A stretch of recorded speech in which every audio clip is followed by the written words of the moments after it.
Yes, people, welcome back to GNA TV and Chelsea Fan TV for this match preview of the second clash between Chelsea versus Real Madrid. Lots to get into, lots to discuss. It's faith. Do we have faith? 1% chance, 99% faith. As Thiago Silva said, we are going into this game as huge underdogs, massively huge underdogs against Real Madrid, who, let's be serious, first game round weren't the greatest, but they got the job done. We struggle to create. We struggle to find the answers. But Frank Lampard now goes in to this game against Real Madrid, 2-0 down in aggregate. Not fully over yet. It isn't. Not fully over yet. If it was a 3 or 4-0, I'd probably say yeah. The first goal is going to be very important in this game as well. We are going to discuss everything in regards to Chelsea Football Club and this huge clash against Real Madrid. We ain't in great form, but this is Champions League. This is what Chelsea are made of. These nights specifically. Can we bounce back? Can we show what we have done in the past, which is that underdog grit? You know, that grit to go and get a win, that grit to go and get that performance. We're going to cover all of everything there in regards to that game. We're also going to talk a little bit about Todd Boehly to start with as well, guys. But make sure you're smashing the likes as always, please. And let's cue that intro.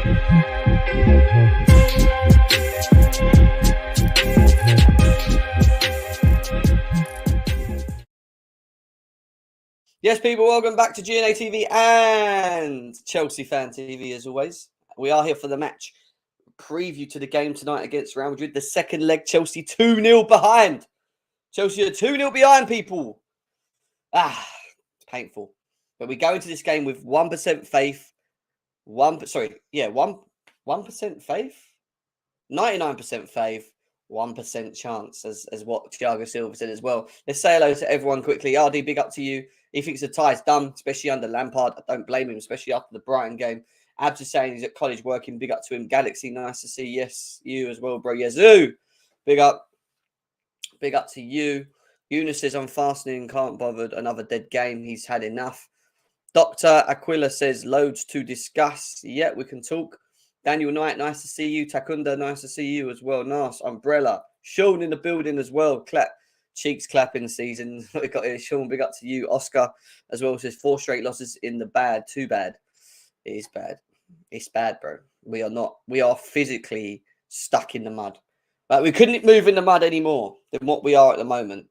Guys, do me a favor. Smash the likes. That's what I need you to do. Smash the likes, please, because we need that. That helps us grow on YouTube as well. So please, if you're coming through, please hit the thumbs below as you're watching the show. Chelsea 3, Madrid 0. That's it, Samuel. Positivity, brother. Positivity. Spread that positivity out there, man. Big up to Marcus. Big up to Josh. I'll be happy to come with a 1-0 win at least, is what Josh is saying. Corey, big up to you. Gary says, just cannot see where our goals are going to come from. Well, we're going to talk about that. We're going to talk about that because I think there's specifically important individuals in the team that need to step up tonight. If Chelsea are going to get a result tonight, we're going to need certain individuals to really put it on. Do you know what I mean? We're going to talk about who them people are shortly in the show as well. We couldn't beat Madrid under 11, so I doubt we'll beat these. It's looking peak, isn't it? It's looking absolutely peak. But to present that game to you, obviously I thought I'd try and bring some positivity and some, I don't say happiness, but, you know, bit of fire in the belly, as they say. Fire in the belly. And here we go.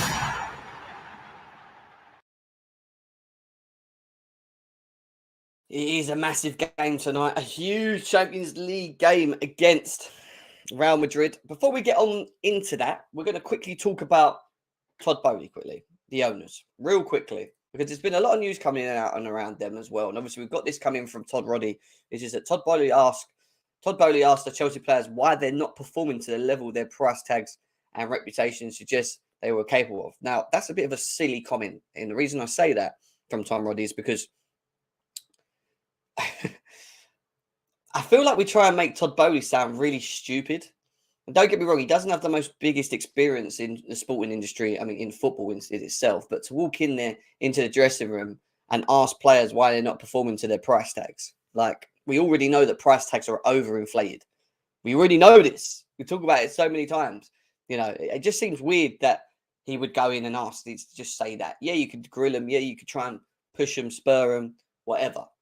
But to go in there and talk about price tag, reputations, yeah, because these guys that he's bought in and spent money on have, you know, big names. Raheem Sterling being one of them.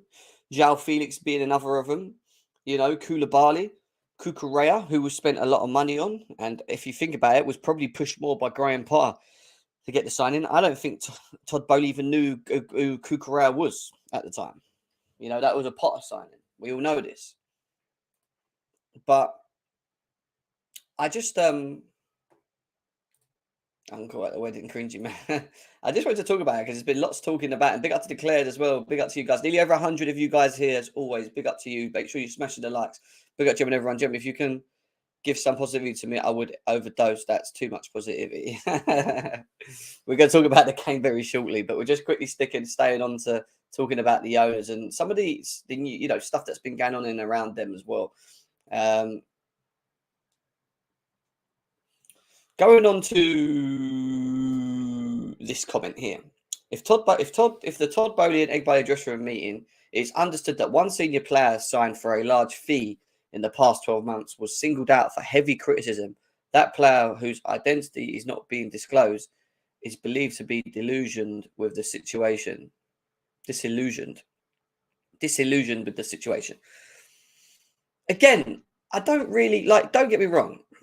I can't imagine Egbali and Todd Boehly running in there and blaming it completely on one player. I just don't.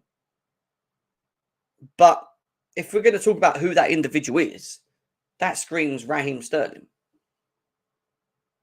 That screams Raheem Sterling. And maybe more because he's experienced, he's Premier League proven. We expect more from him. Ideally, I will say this also. I don't think we have been playing Raheem Sterling in a position that will benefit him or allow him to be effective, because playing him up front like we did against Brighton was pointless. I know we didn't do a match reaction to the Brighton game. I didn't watch it mainly because I was out for agenda reveal, but it was the same old. We went 1-0 up and we struggled to hold on to it. And just to be honest, Brighton completely outplayed us.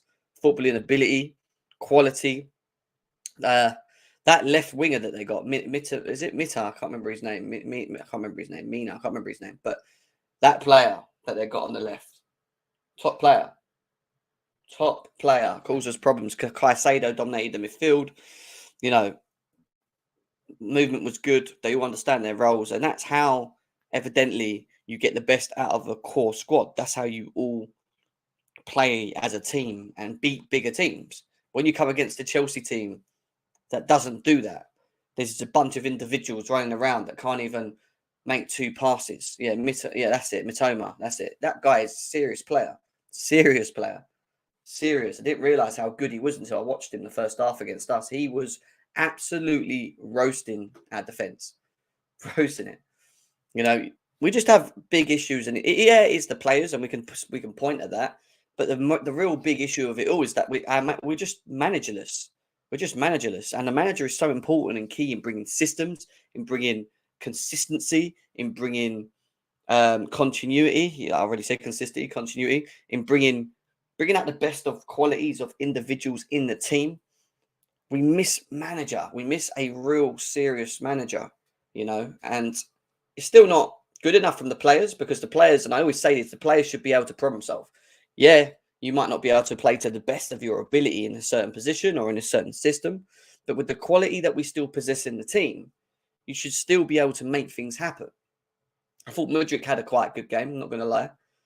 Carlo Ancelotti also spoke about the whole thing of him going into the dressing room. I think it's a good gesture if the president comes after each game. I would feel comfortable. He has the right to know what the reason for the technicians' decisions are. Carlo Ancelotti, a very experienced, well-known Manager has agreed with Todd Boehly being going in and out. Apparently, this is something that's done regularly by him as well. We spoke about that comment there. There was one more. Where's it gone?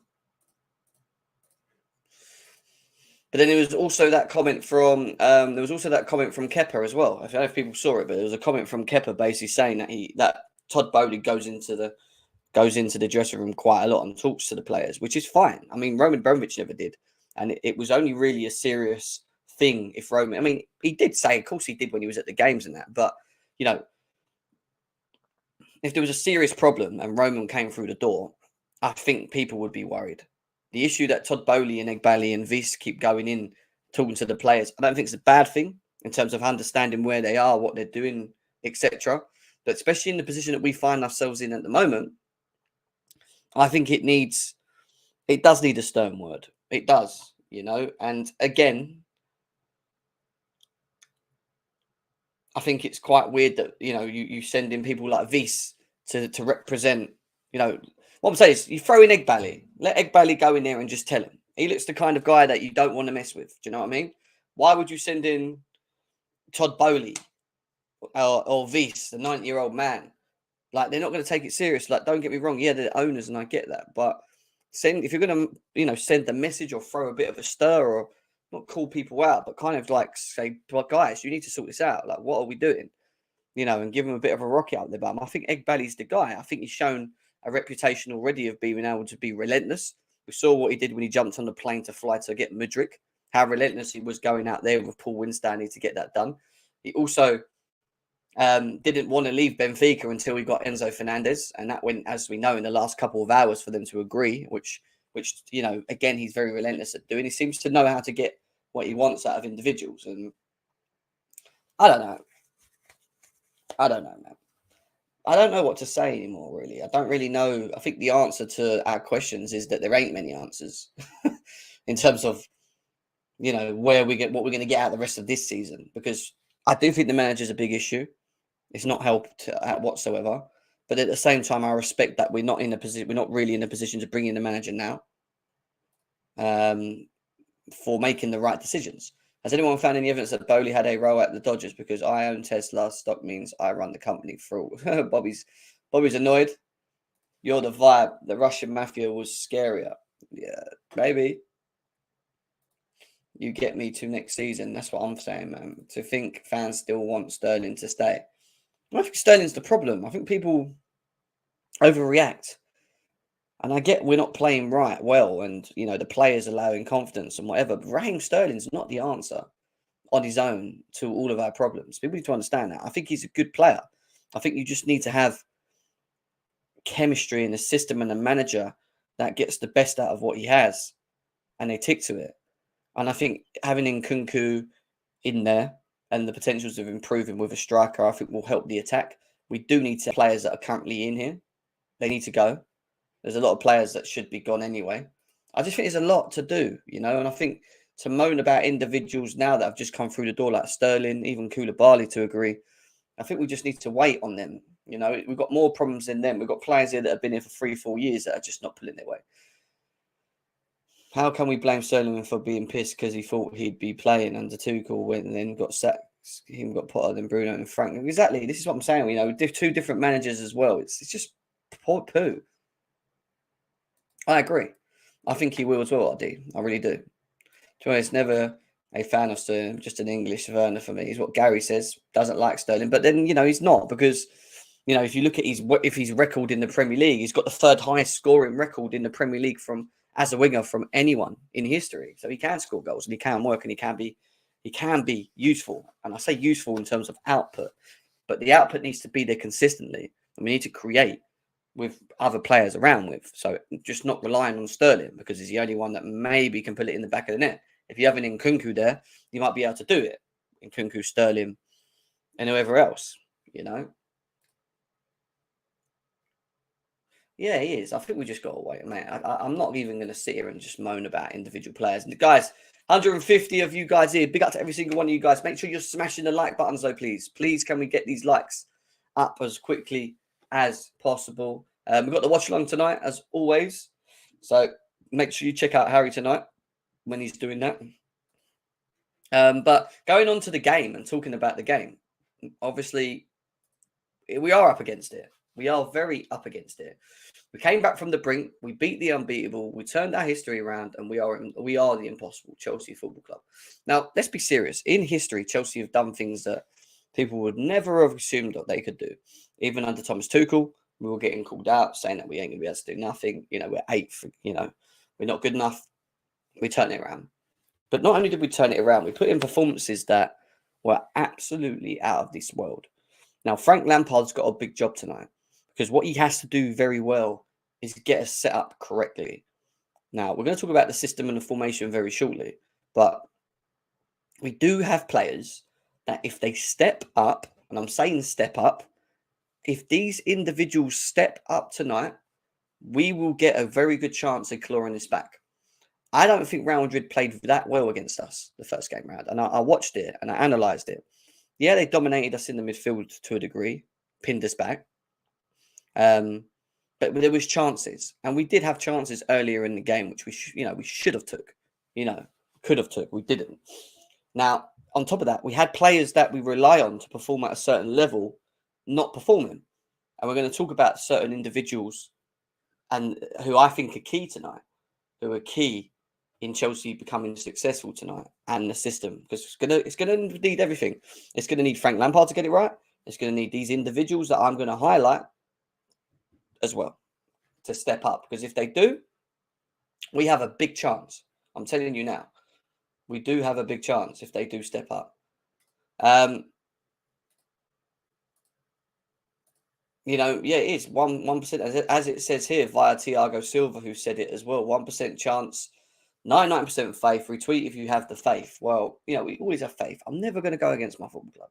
As bad as we have been this season, as bad as we are Chelsea Football Club, and he has to get it spot on. Lampard, he has to get it spot on. Now, these individuals that we're going to be talking about tonight. Yeah, look, anything's... You've got to be in it to win it.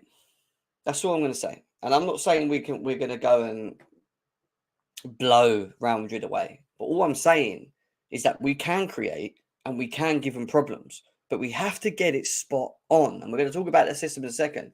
We are going to go to some certain individuals that I feel need to step up for us to be successful tonight. I've got them highlighted, and we're going to go through them now. Make sure you guys are smashing the likes buttons as well, please. We're going to be doing the team lineup shortly as well, and talking about a bit about team news as well.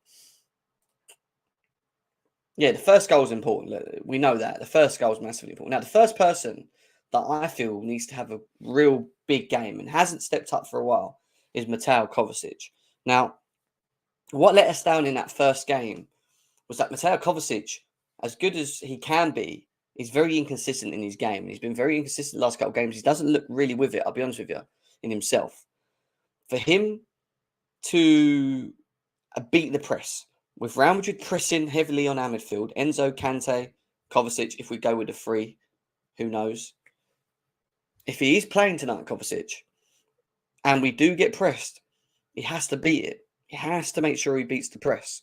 So if it is a 3-5-2, which I hope it ain't, I want to see a better performance. If it's a 3-4-3 and he's in there, he needs to step up, because with him stepping up, with him breaking the lines, with him on point in midfield, and we've seen it in the past with him, he could be, he can be as important in us going and winning games, just in the midfield. But he has to make sure that he does everything spot on.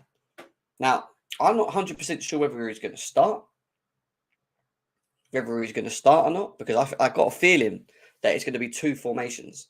I don't think we're going to see a 3-5-2 tonight. I don't think we're going to. I think it's going to be a 3-4-3, or I think it's going to be a 4-2-3-1. I think we're going to go with one of the two, But he needs to step up, right? The second person that needs to step up for me, is this guy. And people go, well, Kai Havertz, no, not in it, whatever. Kai Havertz in the Champions League, just a different player. We've seen it against Dortmund at home, where he was the best player on the pitch by a mile.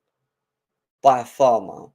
But if Kai Havertz is just having that game that he did against Dortmund, and he's getting involved, he's winning headers, he's linking play, he scores, you know, we would have we could have a big chance. And we talk about goals, and we talk about people actually stepping up and scoring.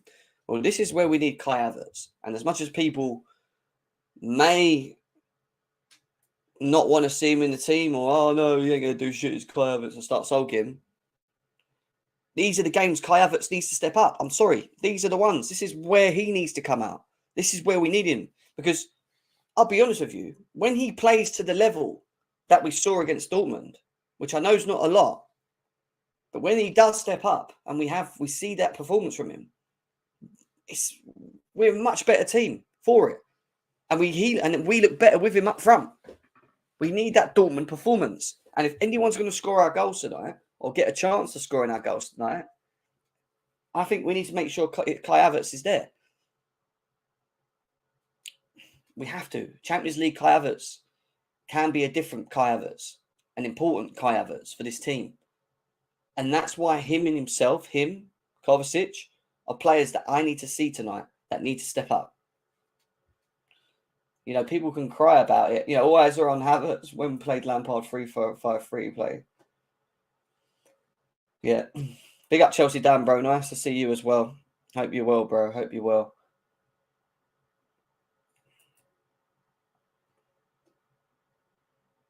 It's not depending, Sam. It's not. This is, again, people are not listening now. You've probably just come in. What I'm talking about is certain individuals who I think are going to start tonight actually stepping up. And I think if we get them performances from them individuals, we have a chance. But Kai Havertz needs to have that game that he had against Dortmund for me, because I feel he will start tonight. He should start tonight, in my opinion. So at the end of the day, Havertz playing like he did against Dortmund is a benefit to Chelsea because he's a different player in the Champions League. But he needs to step up. He needs to step up. And that's what I'm getting up as well. Him. Now, the next person that I think needs to step up, and I'm not too sure really, again, if he's going to play, but I think he will. I think this is this guy. Because, you know, people talk of him and his name and who he is as this player that, you know, is hugely respected in football, that has got this high profile, that brings so much to the team, this, that, and the other. He's another one. He's a big name. He's a big name. He is still young, like Kai Havertz, but he needs to. We need to see a João Felix that's effective with the ball, dribbling, driving, transitions, linking up with Havertz if it's him. Yeah, together with the chemistry that we have seen with him in the past, getting in the box, and then once he gets in the box, because he seems to find himself at the end of a lot of our chances, giving us output, putting the ball in the back of the net. João Felix, he's another one that's very important tonight, that I think needs to step up. Now, I've already said Kovacic, João Felix, and Kai Havertz. They're three people that I think if we can get on game is important. But equally, who else needs to step up is the goalie. Because Kepa, in the last couple of games has disappointed me. And if we're going to have any chance of getting through tonight, he's going to have to make some absolutely unbelievable saves. Now, if you remember when we won at home at the Bridge with Mendy in goal, and the amount of saves he made 2 against Benzema, one from a header which he pushed over the bar, the second one where Benzema went to bend it in the corner and he saw it last minute and pushed it out. These are the type of moments that Kepa needs to step up on. And we were let down by him in the first game against Real Madrid, in my opinion, because I still think he could have done better on both of them goals. And tonight, if we're going to have any luck, so it doesn't matter, Kai Havertz performs, João Felix performs, and we get one goal, whatever, they will make chances. And they are going to have moments against him where he's going to have to step up. We can't have 30-yard shots just nestling into the top corner too easily. Like, we need to see an absolutely unbelievable performance from the guy in the sticks, Kepa. I know, Sam. I agree, darling. It's fine. I agree. I'm not over positive, but I'm just trying to give some sort of something, you know, trying to give this fan base something. And I'm not trying to give you false hope, but I'm just trying to give you an idea of if it does work, if we are to be successful tonight and beat this Real Madrid team, and I know it's going to be some sort of miracle, these individuals are going to have to be on top of their games. Top of their games. Because once they are on top of their games, I think we have a chance. And I know we haven't seen it for a very long time and we look deflated. And it might be that again tonight. But it is a big night tonight in Champions League football. And we've seen this Chelsea team have, in the past, step up. You know, Kepa is important in between the sticks. Another one who let me down. And people might go, who? Why? Why him? Yeah. Who I think is incredibly important tonight. Like over the moon's important tonight. Is this guy. One of, if not one of our best players. Yeah. Reece James. Because even he let us down the first game round. Even he was wasteful in the first game. Even he struggled. He needs to give us natural width. He needs to help Fofana with Vinicius when he's effective. Yeah. And he needs to step up. These are the games, Reece James, where we need you to really step up. That Reece James beast, the beast of Reece James that we've seen in the past, where he doesn't get bullied, he pockets defenders, but at the same time, he's so effective going down the other end, which then creates for people like Kai Havertz, João Felix, whoever. He's so important because now we haven't got Ben Chilwell. Ben Chilwell is done. We know that. You know, Ben Chilwell's done, suspended. So it's going to be heavily reliant on Reece James to step up, create, defend, you know, dominate, be effective, play balls quickly over the top, bring width, get in the box, score, because we know he can shoot. We know he can create and score. You know, these are big. It's a massive game. It's an absolutely massive game. Now, I've called Kovacic out. I've called Havertz out. I've called Felix out. I've called Reece James out. They're the four players I think really need to have big games, and Kepa as well. But what I will say is two players that I know 100% will have good games are these two. These two are incredibly important, in my opinion. Massively. We already know why Kante is so important. We already know. We know how good he is getting around the pitches at the other end. Even I thought Kante wasn't as effective at the Bernabeu. But a Kante at the bridge, with that energy behind him, breaking up play, winning balls, you know, getting further up the pitch, pressing higher up the pitch, winning the ball, playing the balls in quickly. You know, that's the Kante we got, you know, we're going to want tonight. And for Enzo Fernandez, we just need to see the class. We just need to see. We just need to see him heavily involved. And it kills me because he needs to be further up the pitch. Because I think we possess someone that could create for fun, you know, and not just that, also contribute in front of goal, rather than it being Kovacic. But these two, I don't really worry about performance because I think they're going to give us that. I think they will step up in the big games because they're class. The ones that I'm more critical of, and I'm keeping an eye on more, is Kovacic, Kepa, Havertz, João Felix, and Reece James. Look, Reece James is class. He's in this bracket here. But I need individual brilliant, not like, yeah, just need individual big performances from them five. If we get that, and these lot are seeing that and feeling that, because they will just pick up with it, then we are there. I'm telling you, we are going to create, and we are going to give these guys one hell of a game. We've done it before, when we got 3 goals back at the Bernabeu. All right, we still went out. There's no reason why we can't just go and do that again, but it's all going to fall down to one big thing on top of all of that. Now, we all know that they've got to have great performances, and they've all got to step up.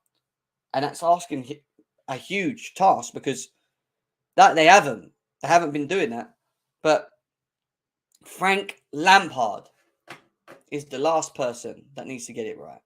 Because if he sets us up completely wrong, plays players out of positions, we are going to have a long night. And this is why I'm saying it's a big accumulation between the manager getting the system right, setting us up right, to then the individuals on the pitch raising their game.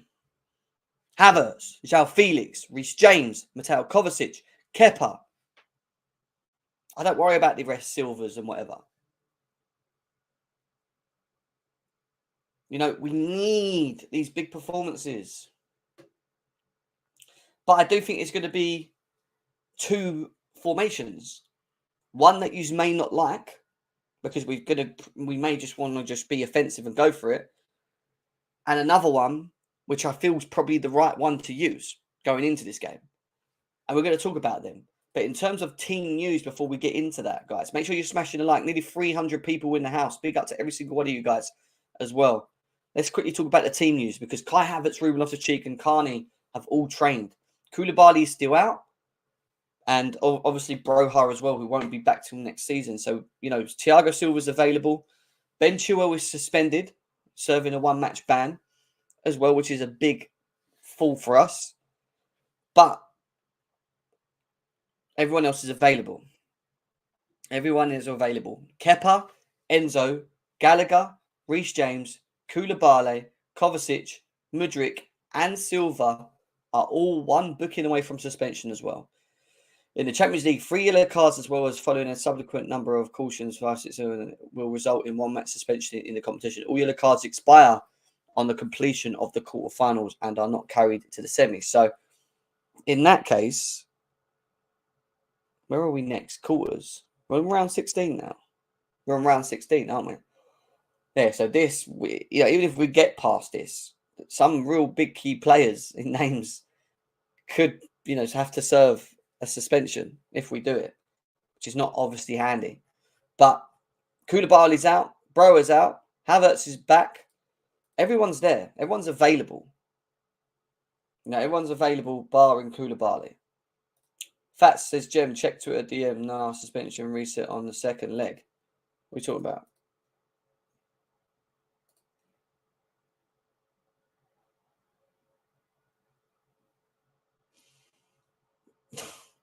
Can't respond to that now, Fats, can I? I'm live. What do you want me to do? There's 250 people here. What do you want me to say to that? I'm on a stream.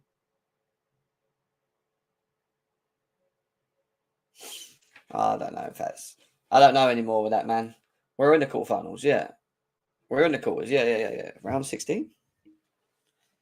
I don't know, man. I've got brain dead with Chelsea this season. Anyway, moving on, because we know they're available. And like I said, there's going to be 2 different types of systems available. Now, this is the one that I think we're going to use tonight. And like I said to you, Frank Lampard has to get this spot on. Once he gets it spot on, if he does, then we are going to need individual brilliance, but individual performance levels of certain individuals at a high to be successful tonight, to be absolutely successful. Now, let's quickly fly through this, because Kepa will be in goal. We know Koulibaly's injured, which leaves us a bit of a problem at here. Also, Ben Chilwell's out. So this 2 positions here is a bit of an issue. Badiashile can't play. I think Fofana will definitely play again. Thiago Silva will play in this position as well. This is if he goes for this, right? And I think off the left, it's got to be Chalobah. Got no choice. I think Trevor Chalobah has to come in and play there in that position for me, right? If not, it's going to be Cucurella, and I already know that a lot of people ain't feeling that. So Chalobah, Silva, Fofana is a back 3 that I think we're going to have to go with. I don't want to see James in the back 3. I don't want to see James in the back 3. I don't know if that would be the best thing to do. But we could. We could, actually. But then, you know what? You put Fofana there and you put James there. I don't see that. I would go with Chalobah, Silva, Fofana. That's what I would do. Josh says, here's my take, Jim. Kepa, Cucurella, Thiago, Reece James, Kante, Enzo, Mount, Mudryk, Felix, Havertz. So you've gone for like a 4 at the back, is it? 4-2-3-1. So we're going to do 2, because I do think it's going to be up 1 or 2 formations. And I'm calling it now. I either think it's going to be, all right, 4-3-3. Okay, cool, bro. Big up to you, man. I think it's either going to be a 3-4-3 Or I think it's going to be a 4-3-3. I agree with Josh. 4-3-3. It's either going to be a 4-3-3 or a 4-2-3-1. It could be a 4-2-3-1. But we'll have a look, right? I would play that, right? And then off here you have Reece James. You have Kante. Me, you have to have Enzo in the team. And then off the left here, I think we're going to have to do something. I don't know. Who are we going to play off the left? We can't play Cucurella there. Is he going to play Cucurella there? What do you reckon? Who will he play there, guys? Who's he going to play there if he plays a 3-4-3? Could it be Mason Mount?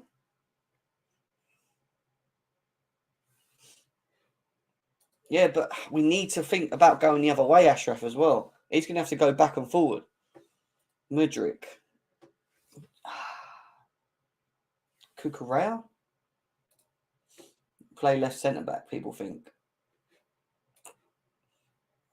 All right, you guys are saying Cucurella play there, so that means he ain't going to play left wing back. So who do you think will be in left wing back? I think it might be Mason Mount. I agree. I think it might be Mason Mount, which is going to leave us a bit. Could be Mudryk.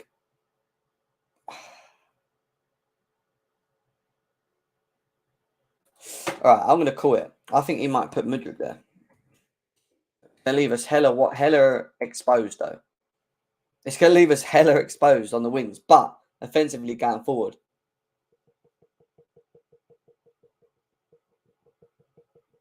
Anyway, if he goes like this, and then I think what you'll do is you'll play Felix, Havertz, and I see Sterling playing again. It's like that false, running in behind player. So like they're all just alternate between the two. But now you have 3 up front. And what we struggled with last game round is we played with a 2. And we struggled because we missed the 3rd player up front. I don't see Frank Lampard making the same wrong decision. I think we'll lose if we play the 3-5-2. I don't think it's good enough in terms of the offensive aspect. But what you have here offensively is good. The only issue you got here is the midfield. Your midfield will get exposed. And not having a Mount or someone in there to give us that solidity is a problem. He will though. I think he will, Josh. I think he will, mate. I mean, you could play Pulisic. But that's a 3-4-3 for you. Now, if we went for a 4-3-2-1, I think it would look something like this. I don't think Kovacic. Well, it might be Kovacic. I got a feeling Mount may come back in. He may play Felix there and put Mudryk up front because Mudryk had a good game last game round. He might look as Mudryk being a problem. I don't know. He could do that. But then Fofana playing off the left, you'd probably have to have Silva there. Fofana off the right. No,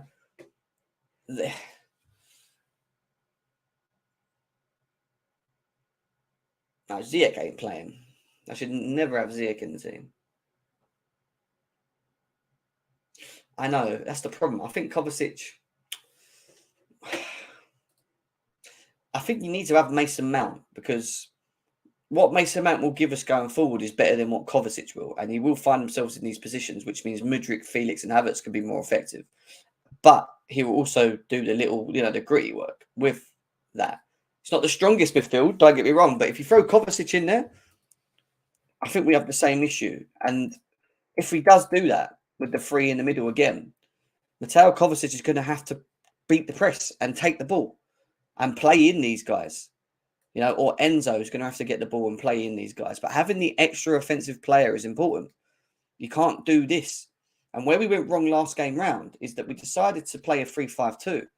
And we had, forget the individuals, right? But, you had that, and then obviously James there, Fofana there, whatever, right? Let's just forget the players. Just look at the formation. So the issue we had here was that we had these three in the midfield, but only two players up front. James struggled to get forward and be effective from the width, because we needed him to, because we only had two up front. And Chilwell was very isolated on the left, who was playing at Koulibaly at the time. So having the extra offensive player that now sits there, in there, a bit like that, 3-4-3, will allow us to press further forward, quicker, and hopefully transition quicker as well, which means that people like James, people like Mudryk, whoever is going forward on the wings, can get out the pitch quicker, because now we've got another person that will pull their centre back out of position or their DM, and it will allow these two to stay further up the pitch rather than have to come in so deep. And when we go so deep, because what Real Madrid done so well last time is they pressed us. They pinned us in our own area. Even these guys were here. They were down here. We didn't have no one in and around this spot area. And there was a lot of space in behind. And I think a Mudryk could be useful. Don't get me wrong. I think a Mudryk could be useful in this kind of moment.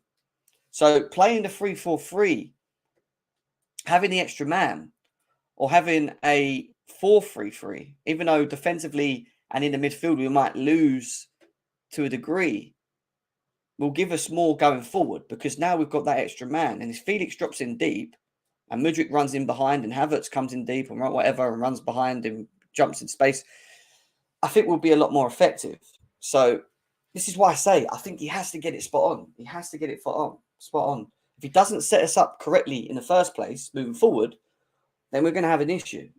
So he's got a tricky one. He either plays a 3-4-3, but loses someone in midfield and uses the wings and gives us an extra offensive player going forward, which means we might suffer in the midfield more because there'll be more space.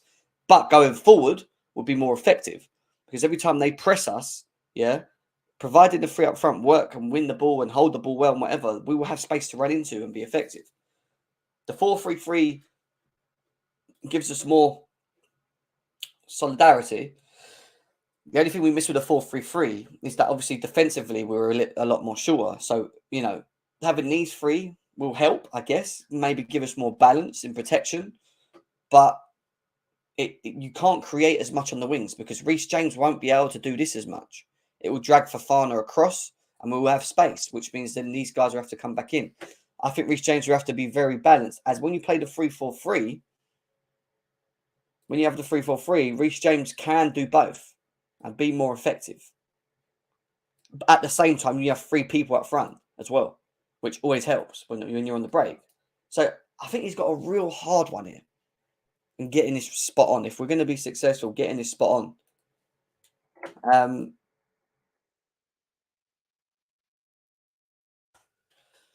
But we'll see. And it's going to be intriguing. It's not even close to most likely. Do you watch it? Who are we talking about? He must be talking to someone else. 4-3-3 was never Chelsea formation. It doesn't work. But then, do a 4-2-3-1 then. And play Felix in there. I know it's a bit too like that. These two in the middle. Felix there. Havertz, Mudryk, and then whoever you want there. Then you've got even more attacking ability on the pitch. It'd probably be Sterling, I think. But even in a 4-2-3-1, with them there, them three further forward there, defensively it leaves us a bit exposed. But then we've got to go for it. What do? We're stuck in. We're stuck in a position. Do we go heavy and just try and score early, get the first goal, and take it to him with the offensive players? But the offensive players are going to have to be on their game. They're going to have to really step up.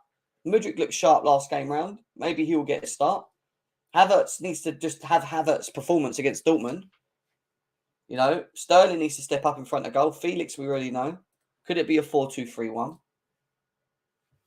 Would it be a pivot? Maybe. I don't know, guys. It's going to be really intriguing, because he has options, but it's what option best suits us in terms of setting up.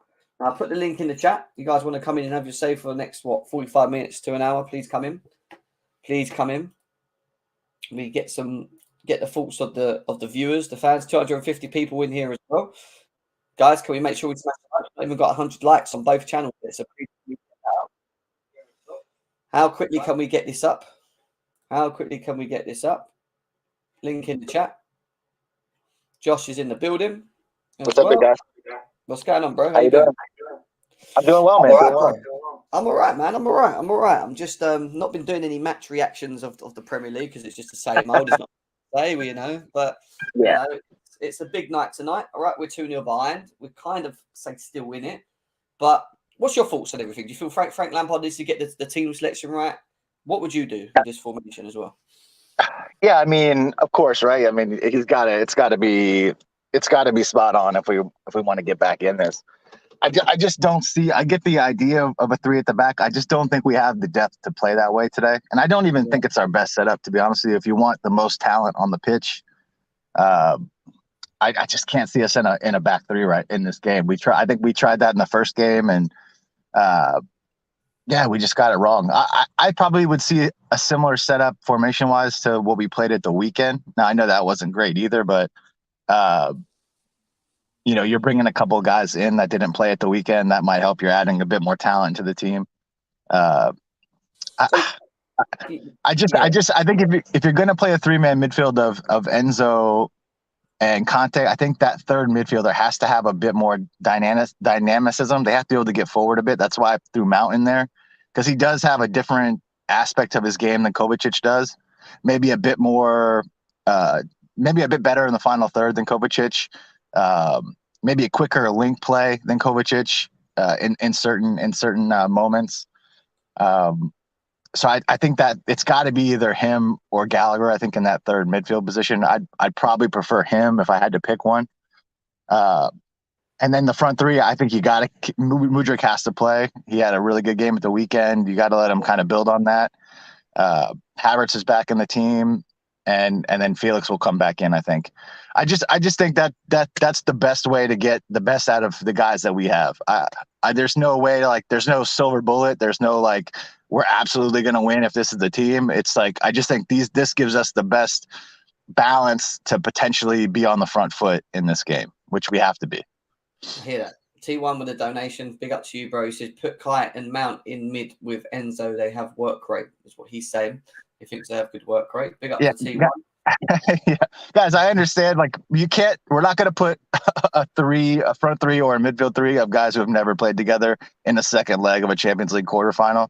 That's why I don't know who it was in the Santiago was saying Mount, Sterling, and Kai front 3. That's the most embarrassing front 3 I've ever seen, and they've never played together, and they won't play together in the second leg of a Champions League quarterfinal. But yeah, I mean, I just think this is, for what we have available, this gets the most balance and talent in the team. I don't know what else to say. I hear you. Bobby, what's your thoughts, mate, on all of this? Frank Lampard's got a bit of a hard job tonight. He has to get it spot on in terms of formation, but also equally we need individuals to step up and have some absolute madness games that we haven't seen. I mean, what's your thoughts on tonight, and how would you set up if you was manager? Yeah, so for me, I agree with Josh. I would go with, as much as I know fans are going to, I think we need to go with the 4-3-3 tonight, just because if we went with the back 3, I think we're limited with Koulibaly's injury. The Chilwell suspension means you're either shifting a right-sided centre-back over to the left or playing someone as a left wing-back. So for me, I would go 4-3-3. I'd bring Mason Mount into the midfield 3, just for his energy. And like Josh said, he can drive with the ball. And then I'd have Mudryk up top I'd drop Sterling. I'd have Havertz and Felix. Because if Real Madrid, with their midfield 3, we need to match their 3. I think we need to be on the front foot, but we also need to respect them, because that midfield 3, if you allow them time to dictate the ball, they're going to kill us. We need an outlet up front, which is Mudryk with his pace. Mason Mount, I think, with his energy and his press and whatnot, he can help the midfield 3. But yeah, I don't know, because like you said, we're all sitting here going, does he do this? Does he do that? So what's Frank thinking? I just don't know, to be honest with you, Jen. What is the actual best solution? What I think he needs to not do, and I've said it already, is that again, because there's just not enough. And I mean, forget the players, because obviously they won't be in them positions, but the 3-5-2 suffocated us because we didn't have enough offensive players on the pitch, and we couldn't get the ball up the pitch quick enough. And if we end up playing this again, and I do think if he does do this, I think he'd end up playing Kovacic again in there. I think it limits us quite a lot. And I agree. I think we need to have more offensive players on the pitch if we're going to be effective. But at the same time, it's how do you get the balance? How do you get the balance going into this game? Because what Real Madrid done so well last game round, they used Camavinga as a left back, but they also invert him into the midfield. So he kind of plays two roles. Now, the issue with playing the four at the back is that Reece James has more of a job of just watching Vinicius the whole game rather than being effective down up here, which is where you want him to be. And you don't want Reece James to be too far up the pitch because then what it then does is drag Fofana out of position and create spaces in the middle, and Silva obviously will have to mark Benzema and whatever. But, it's going to have to be a very balanced movement. And that's my only worry with the back four, because I think Reece James, in terms of his offensive game, gets a bit limited. However, if you've got Mudryk, Felix and Havertz and Mount it with them, you'd think that there's enough players up there to try and make something happen between them, not having to rely on people like Reece James to get up the pitch so much all the time, which he will do because he does. But when you play him in the back three, and then we'll go back quickly to the 3-4-3, and he's there, he gets back more, and he will have to help Fofana, who will be sitting there, but he will then also be able to be more effective in the box when we are attacking, because he will arrive at the back post. And we've already seen that he has the ability to contribute to goals. And that's why I think having a Reece James further up the pitch with the three up front would actually help, because I think we're going to play a lot down the right. So we've got no Ben Chilwell. But then, the issue then goes, who plays there? Exactly. Who then plays in that left position? So that leaves us a bit unbalanced. So it's a shame Ben Chilwell got the red card, because if Ben Chilwell was available, I think we would play like this. 100%. If Ben Chilwell was available, I think we would have gone the back three. So, I don't know, guys. I don't know. It's a tough one, really. It really is. Yeah, this is probably going to be unpopular, but I think Reece is going to have to sacrifice himself today. Real Madrid, so their offense is so predicated on just pinging balls up to Vinny, ping them to Vinny, ping them to Vinny. I think we might have to sacrifice him getting forward a bit today in order to keep Madrid from getting on the front foot, right? So I think this is where you have to see other guys step up today. I want Reece to take Vinny out of the game. I think they tried last time to let Reece get forward and let Fofana mark him. And we saw, not that Fofana, I love Fofana, I think he's going to be a top player, but he's just not capable yet of taking a guy like Vinny out of a game. Yeah. And so I think Reece is going to have to maybe sacrifice a bit of his going forward today to keep Real off the scoreboard, right? The goal is to keep them from scoring and us get some goals. One of those things has to happen, and I think Reece could make that happen by taking Vinny out of the game. Now somebody else other people are going to have to step up to get goals today. But if you want to limit Madrid from scoring and getting, having big chances, you got to take Vinny out of the game. And so Reece, I think today, if Frank was smart, he would just say, Reece, don't lock him up. Just lock him up. We'll do the rest. We'll do the rest. We'll help you out. We'll get you some goals. Lock him up. I just think Benzema likes to drop as well, doesn't he? So I think that's where Kante will be on Benzema. I think we're going to have to be prepared for losing the battle in midfield again tonight. And that might be okay if the offensive part of our game is effective. Does that make sense? That's why I think Mudryk. I think Mudryk has a really big game tonight with the ball over the top that I think Real Madrid let us have last week. If we can use that tonight with Mudryk's pace, I think we could actually hurt them.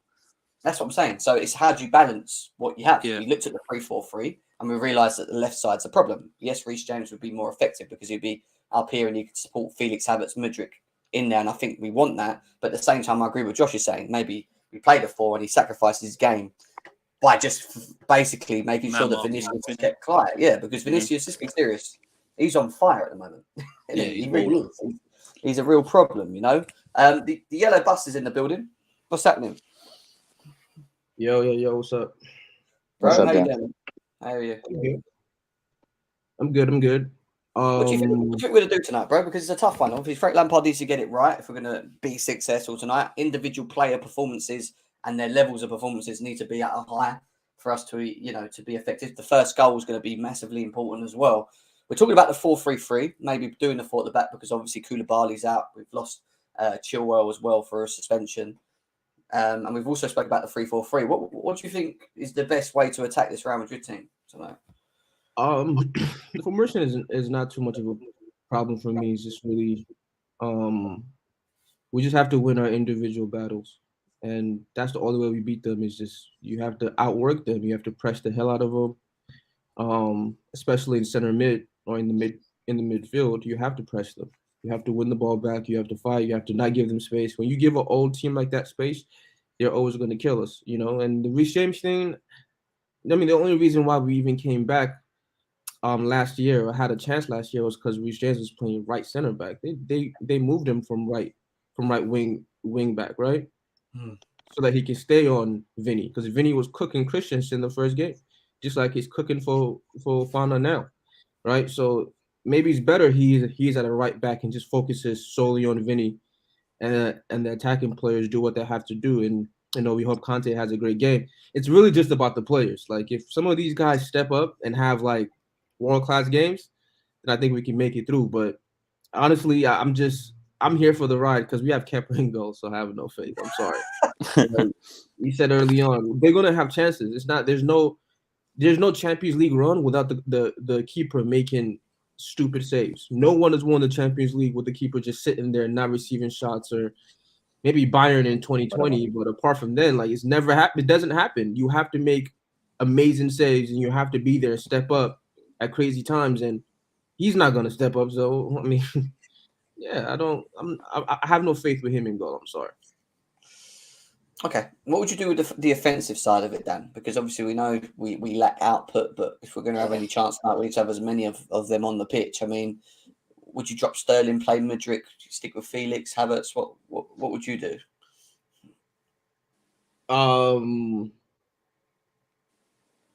As weird as it sounds, I mean, the only person I'm cool. I'm like, he should definitely start in this kind of game is your boy, it's Havertz. That's really it, man. Like these guys have never shown me shit in the Champions League, the other guys. So I have no faith that they're gonna show something today. It's just up to them if they really step up. Like if Mudryk wants this to be his signature game where he shows the world who he is, beautiful. You know, if Felix wants to do that too, beautiful. But the only one who I've seen do it, at least for us against Real Madrid, is Havertz. So hopefully he fucking steps up today. I hope Sterling steps up, but I just think he's been in terrible form. I don't know what he's going to do, but Mudryk is one I'm kind of looking at because he had a good game the last game. I mean, he wasn't perfect, but he had a lot of energy. His pressing was good. His movement was decent. And on the ball, he showed that pace that he has. So if he can cause him some problems, cool. But I really don't care who starts forward-wise, to be honest. Fair enough. Winter Surfer, how you doing, mate? Yeah, all good, Jim. Hope everyone else is as well. Yeah, all good, mate. All good. We're kind of just debating on how Lampard gets us set up perfectly. We spoke about the 4-3-3, which is what we've got at the moment. We've also looked at the 3-4-3, but we have issues because Ben Chilwell's out, Koulibaly's out. You know, we struggle from giving ourselves balance off the left. What would you do tonight in terms of going in against Real Madrid? I know obviously individual performances, like Dan said, are the key. I've said that as well. I think certain players really need to step up for us to even have the success. But equally, at the same time, we need to be set up correctly. So what would you do tonight? It's a tough one. He goes back to a 3. We're then talking him, he's gone changed every single game from back 3 to back 4 and vice versa. I really don't know idea. Because you would think he would stick with a back 3, but then he went to a back 4 Saturday, and we looked terrible, and that was against Brighton. We're a bit stuffed. Thiago Silva's fit, right? Thiago Silva's Yeah. fit? Yeah. I'll take it, yeah. Like Dan just said, do you really risk a back 4 with... You're going to ask Reece James to bomb up a bit more, and then you risk Vinny again. Fana, and he absolutely destroyed him in the Bernabeu.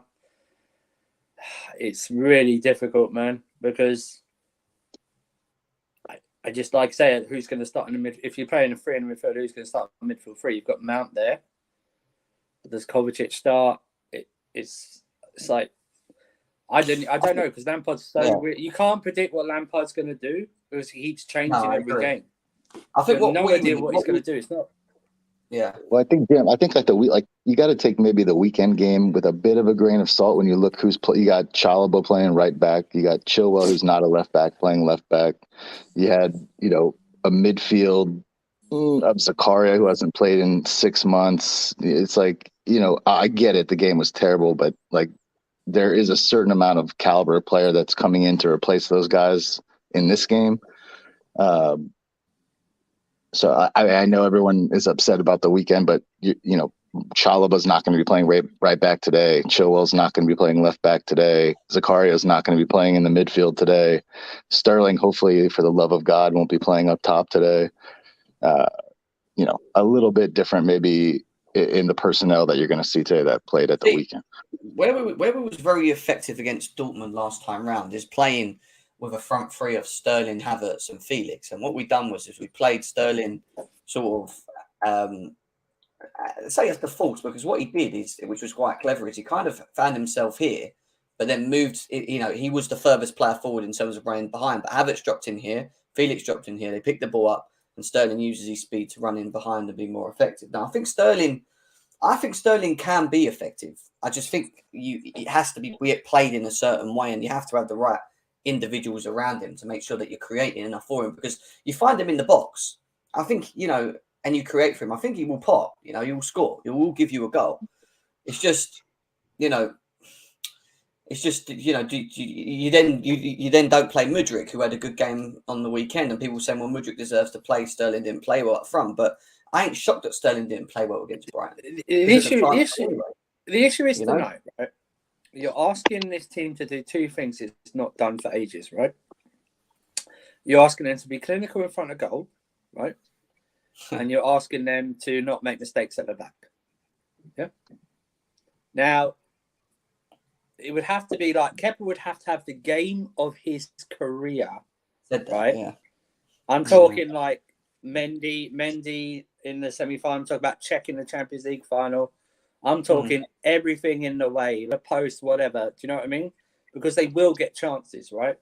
They just inevitably will. They will just get chances because we're not good enough to stop. We're not good enough as we are right now to stop them getting chances, right? And they're talented enough to do so. So we have to rely on. I hate this. We have to rely on fortune and luck, and then at the end we have to take our chances if we get them. Are we confident enough to even take those chances? We're not clinical enough. That's what I mean. So listen, miracles have happened. We're getting through tonight, no matter what anyone says, and I hope it does happen. But you're asking this team to show you something it hasn't, and two things it hasn't done for ages, and also do it for like 90 minutes as well, because we're going to have to be on from the minute one. That's what I say. If you're going to do it, this is the game that you're going to do it, right? This is the game that you should be stepping up. And I don't think that these guys. This is what annoys me with them. This is why I get on the players. You shouldn't need motivation for a game like this tonight. You just shouldn't. I will say this. I think. Even if we go up, I don't think you can blame much on Lampard, because I don't think much is expected tonight. So, I mean, the expectations are low to get through, right? So this is now down to the team he picks and he sends out. So he's got a real tough job on his hands.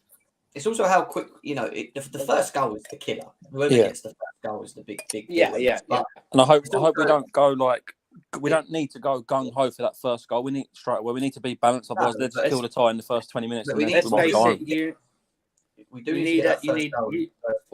the ultimate good luck. You need a penalty and a red card in like the first minute for us. Do you know what I mean? Yeah.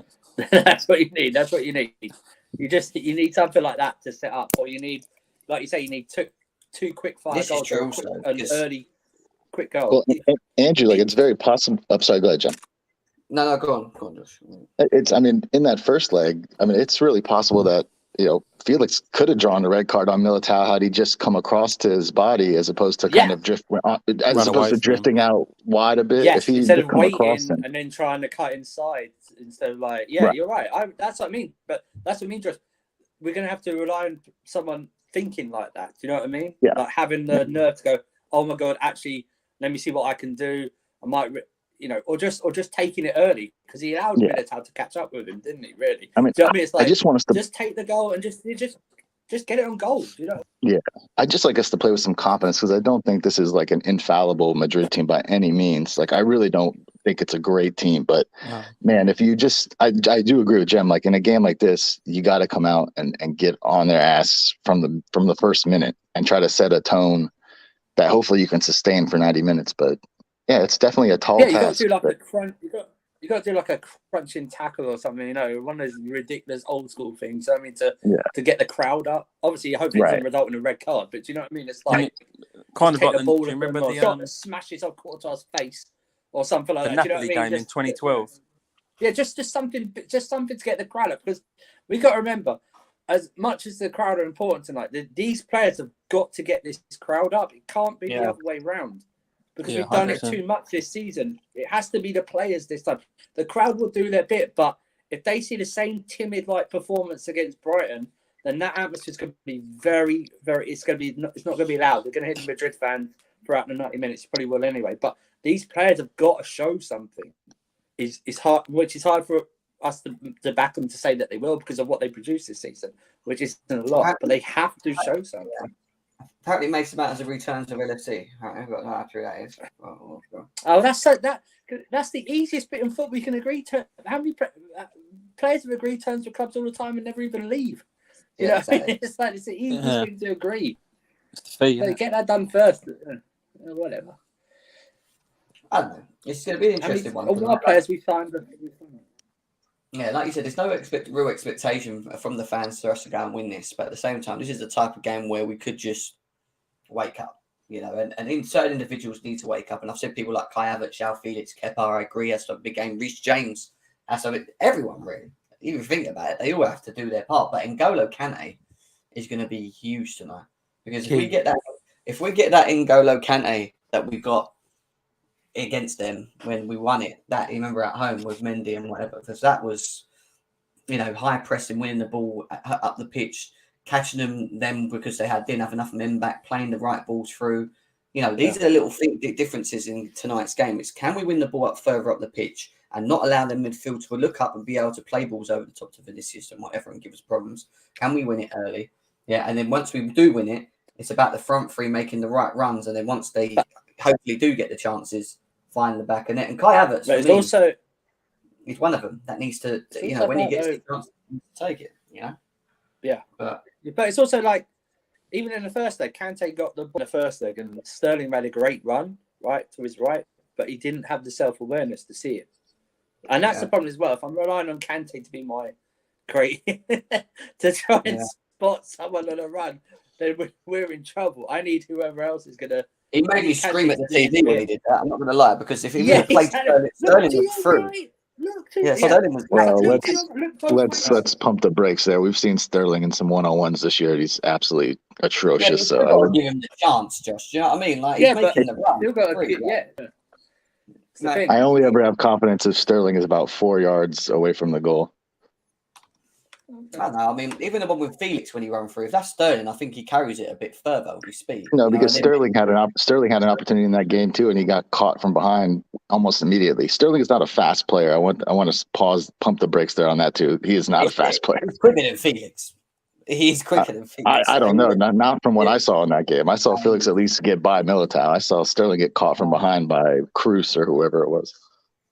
No, he's not slow. He's never been slow, Sterling. Jen, he was 2 of 10 at the weekend in one-on-one duels. Like he's a terrible player. I don't know why anyone would defend this guy. He's been the worst signing in a long time. I kind of disagree. I disagree with that. Sorry. Okay. Name one that's worse than him. Koulibaly's been worse this season, I think. Yeah, Koulibaly's been worse. Oh my God, dude! Come on, guys. Dan, please give me some. Can I have a touch of backup here on this, please? Listen, Sterling's awful. Let's not make this mistake. He's been a horrible signing. If he's the highest goal scorer in the Premier League from the winger, he can't exactly be an awful player.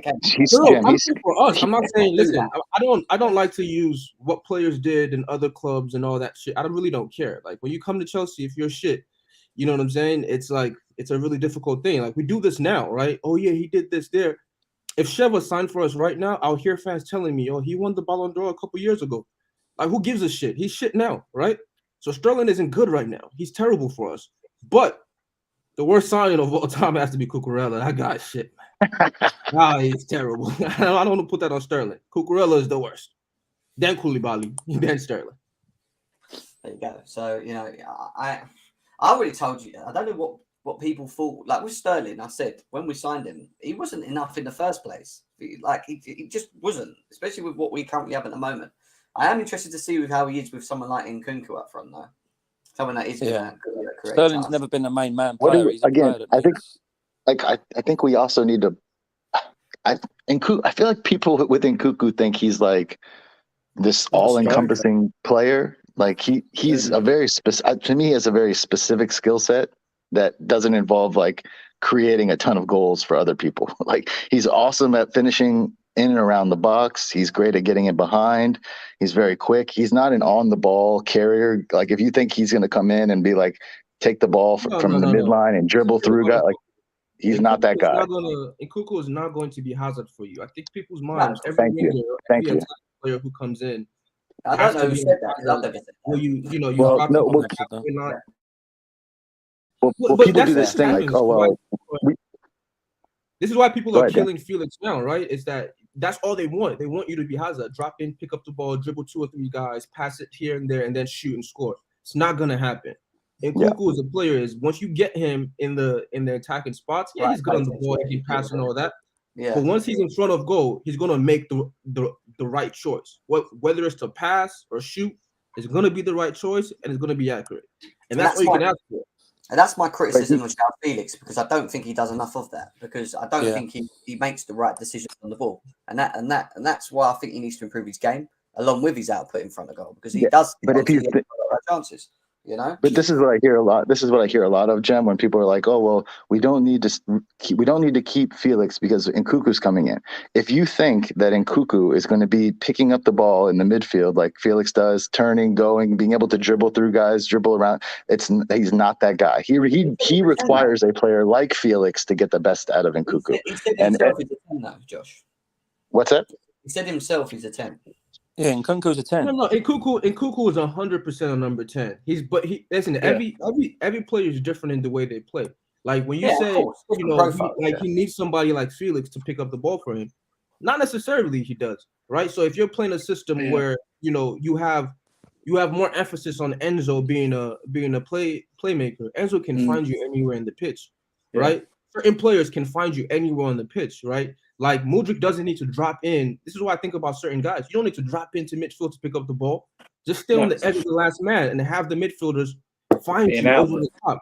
Let them find you higher up. Like we're making it so hard, and I've said this for a long time. We've made it so hard for every attacker who plays in this team where they have to do everything. You have to drop in, pick up the ball, dribble, have to beat 2 or 3 guys, beat another guy, 1-2, then score. Like it's crazy. You know what I'm saying? Like just have your own zone. Like someone was showing me a clip of the Brighton game. I don't think Motomo dropped into our half to pick up the ball once. They always found him. Against Chalobah, he stayed on that left wing, man, all game. He was on Chalobah the whole game. Roasted Chalobah. Whole game. Yeah. Chalobah got roasted that game. He got cooked crazy. He done Fofana a couple of times and all. He cooked both of them. He destroyed both those guys. But he destroyed both of them, man. The point is, if we can get Mudryk 1v1 on their right back, then we've won. If you just keep getting them 1v1, let's see what he does against them. Let's see what because even Werner was giving them problems. Werner. Yeah. I think Werner. So it's like there are ways you can beat this team. You just have to have players know their roles and just work fucking extremely hard, And tactics, my good brother. Tactics we don't have. Yeah, I mean that comes with knowing your role, right? Like Lampard isn't gonna give you something crazy where he puts Reece James at DM and then that opens up something. No, it's not gonna happen. I'm sorry. It's just basic shit. Like this is your role, this is your area that you have to take care of. Just play your fucking hardest. We're not gonna get some crazy tactics in this game, bro. But at least like we know with these guys, they don't do well when teams outwork them. Their midfield is old. Modric is about 55. Cruz is about 40. Like Right. they're old guys, and we saw what we did to them. Yeah, but they made cut with Camavinga. Though. That's the problem. Camavinga. Yeah, well, yeah, whatever. But I mean, think about. I think he can be exploited previously, right? Reece exploited him a few times last week.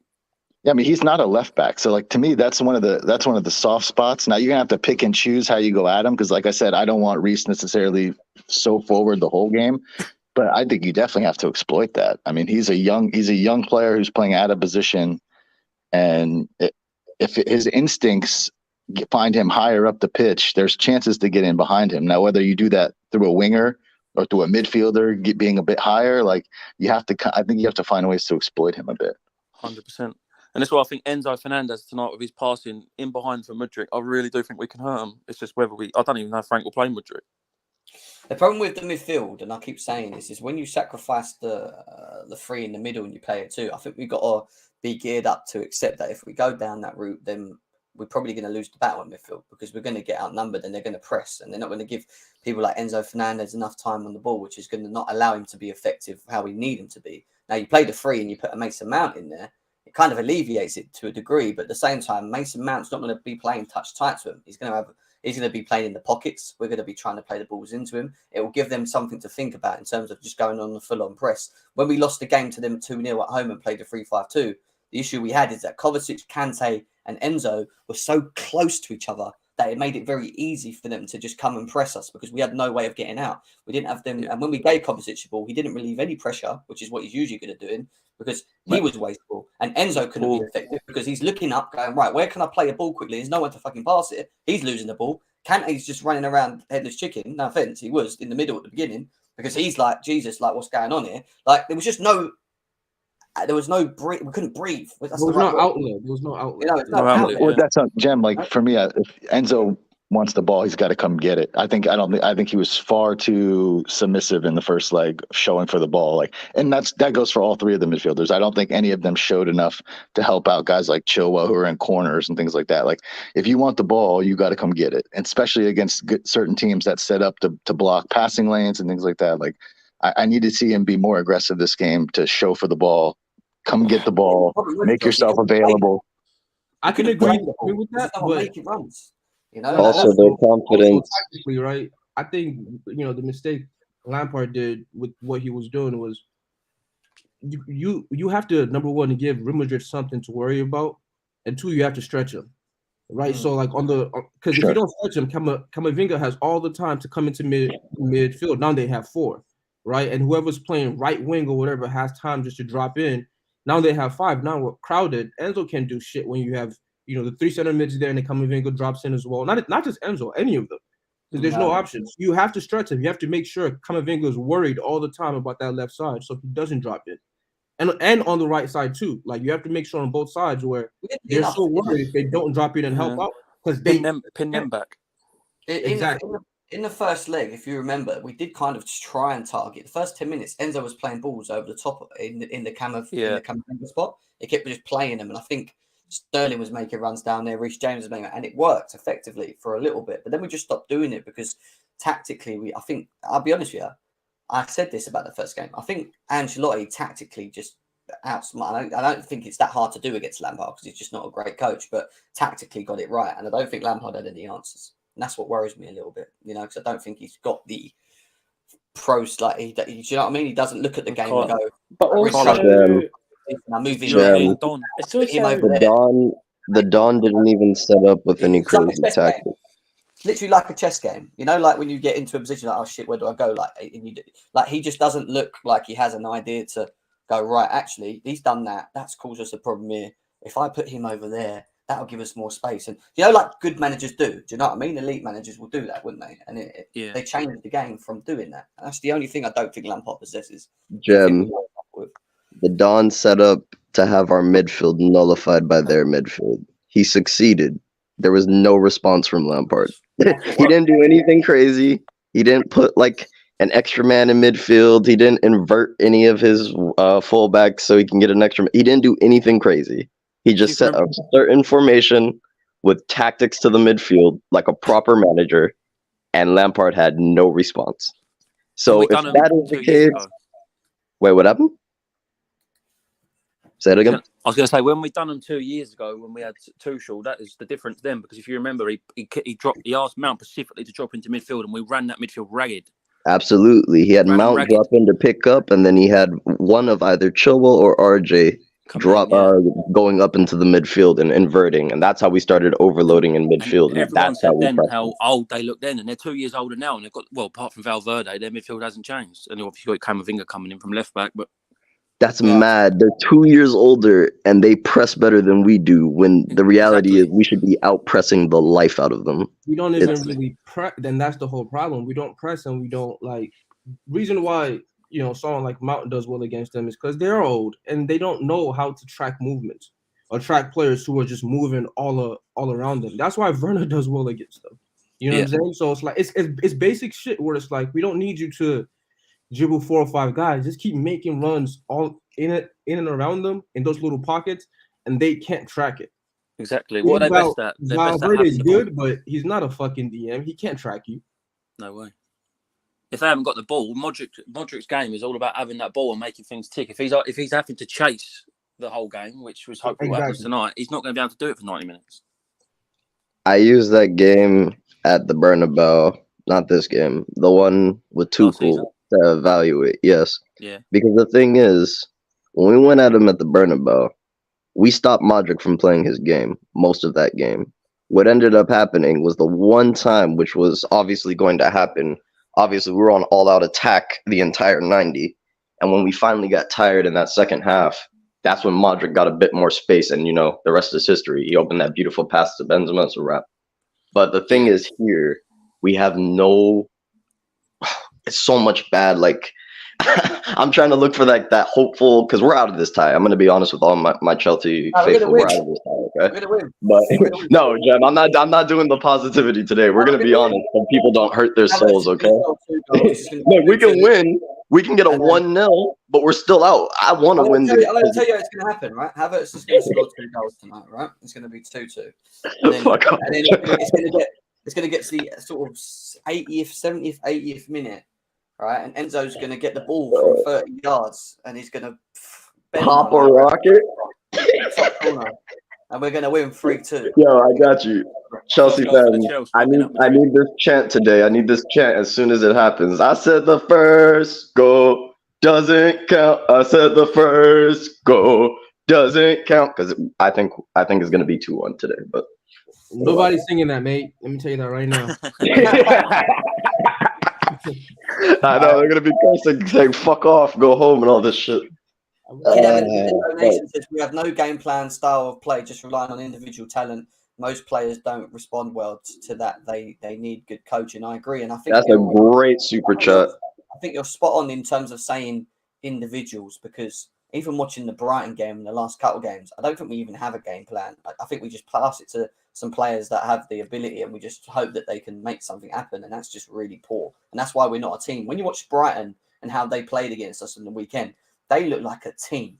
They were playing football. Oh my god!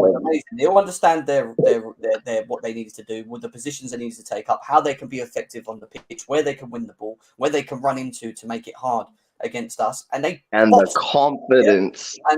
And then what did we do when we got the ball? Give it to Enzo quickly, try and get him to pay a ball, feel it, or whoever it was, Sterling, try and get him behind Mudryk. Mudryk actually had a good game.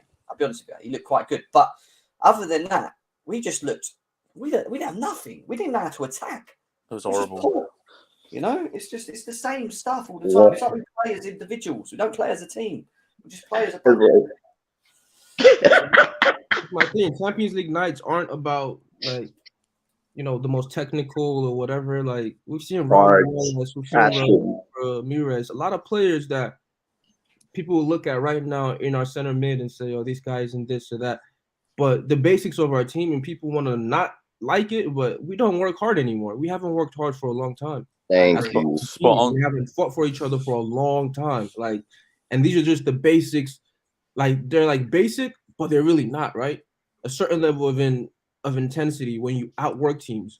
You know what I mean? Like, run the extra kilometer. Absolutely. Yeah. Absolutely. People, team is just running. You have to run. You have to make sure they don't outwork you. Like, every second. Better teams. I would see us go to teams who are quote unquote on paper technically better. This is my history as a Chelsea fan, and we beat their ass because we just worked harder. Mentally, we were just better. We were just Play for you know them. what I mean? Like we'll let you have the ball 60%. It doesn't matter. We'll stay in our positions. We'll work hard. We'll tackle. You know what I'm saying? But like even this team, none of that is there. No fight. No. And that's the one thing I'll give Tuchel credit for. You know what I mean? Like even though some of his tactics I didn't like, mentally he got all these guys to a certain point where they felt they were on the same level. Mount probably felt he was on the same level as Cruz playing against him. Dominate. It's true. I agree with It's true though, and he won. Like Cruz was tweeting about him. Yeah, I won remember his first that. one. Hopefully he wins more. You know what I mean? Like when you get into a player who has 4 Champions Leagues head, that's because you're playing to a level. You don't care about his titles, his this, his that. I feel like right now some of our players are stepping up, and this might have affected Enzo a little bit. Where it's like, damn, I'm playing against Real Madrid in Champions League at the Bernabeu. You know what I mean? It might get to you, brother. The thing you said right there is so key that I don't think people understand. Like, regardless if you liked him or disliked him, I still think he gets too much disrespect. Tuchel had a style of play, okay? Once we lost our style of play, we lost it all, fam. We lost the mentality. We lost the pressing. We lost the passion. We lost the desire. All of that. We lost it. And the worst thing about it is Potter came in, and with all due respect to Potter, because he seems like a great human being, came in with this beta male activity, started telling the players, yo, you gave everything despite getting slapped up 4-0 by City. You know what's going to happen eventually? The players are going to go, okay, this is okay. It's okay we got slapped up today because we tried. And then we start losing and losing and losing. Now the players are devoid of confidence. Guys, look at all these players on this team, please. Stop going with the player. There's too many good players on this team to say, oh, all these players are shit. Every attacker we bring in since 2017, there's too many good attackers for our attackers to all be shit. It's Chelsea Football Club right now, and we need to fix this shit from top to bottom. So I'm not going with the copium today, Jem. Let's get to the score predictions so I can make some people cry. Let's go. Score predictions. Let's do it, guys. Yeah. Hour and a half in. Let's go to Bobby. Bobby, score predictions for today's game, mate. My heart says 2-0, and we somehow win in extra time. Or we somehow win, but I think Real Madrid are going to beat us 2-1. Real Madrid are going to beat us 2-1. I think. Yeah. What are you saying, Dan? I'm going to say 3-1 to the Chelsea, and we'll see what happens on pens.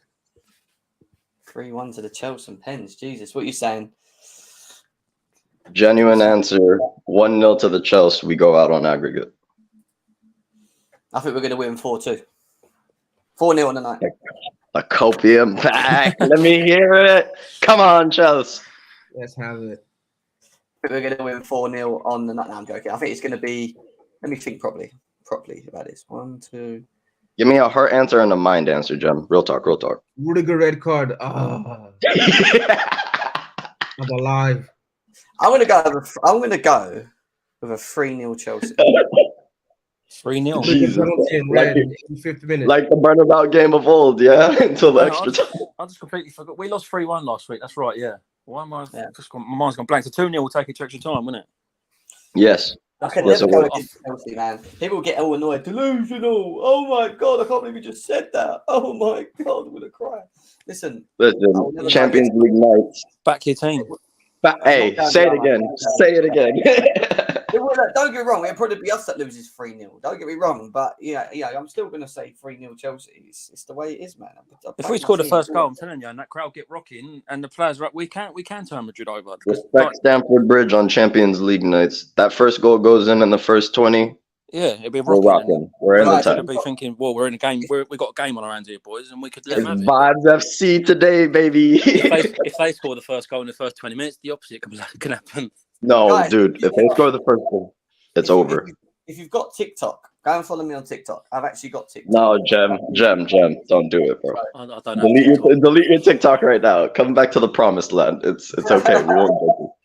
If you want to follow me on TikTok, come over there. I do a couple of lives sometimes as well, so you can catch me over there on TikTok talking and stuff. So there it is, guys. Are you going tonight, Jem? Nah, bro, no way. I'll watch it at home actually. But yeah, guys, let's see what happens, right? Let's just have a little bit of, like Thiago Silva said, 99% faith, 1% chance, wasn't it? Was it? Yeah. I hope you don't jinx us because Boehly said 3-0 in that last one, right? And Madrid ended up winning 2-0. So Yeah. God, Maybe have he meant mercy on our tonight. soul. Have mercy on our soul. I'll take Boehly's words out of his mouth for the bridge. He got it right though, Boehly. Shall I tell you why? Because he didn't mean the game. He meant the game at home, 3-0. Yeah. Oh, okay. And it takes I us. said the first 2 goals didn't count. I said the first 2 goals didn't count. Guys, take care of yourselves. Up the Chelsea. We'll be back again tomorrow with the match reaction. Probably sitting there like, oh, but who knows? Stay positive. Hopefully we come here celebrating, smiling, unbelievable performances. You know, it'd be great to actually do that. We've not had that the whole season. I want to feel happy for once. I don't feel happy when it comes to Chelsea. But follow my TikTok. There it is, guys. Go and check it out. Just copy and paste it if you've got TikTok. If you haven't, forget it. Big up to yourselves. See you later. I'm back again tomorrow, guys. Take care. Respect, my guys.